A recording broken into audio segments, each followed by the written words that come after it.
My name's Sandor Berta.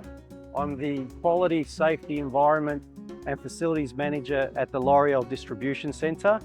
So we've implemented the food cubes in 2022 as part of a biodiversity project. The idea behind the urban farm or community garden is dating back to 2021. We decided to go with a garden, a vegetable garden, in order to provide produce for our staff.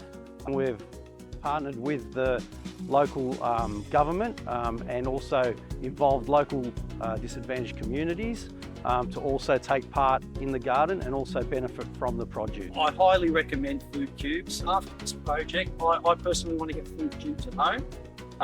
It's been a massive factor in providing a highly sustainable urban farm for our site and also benefiting our staff and our local communities. So yeah, thumbs up.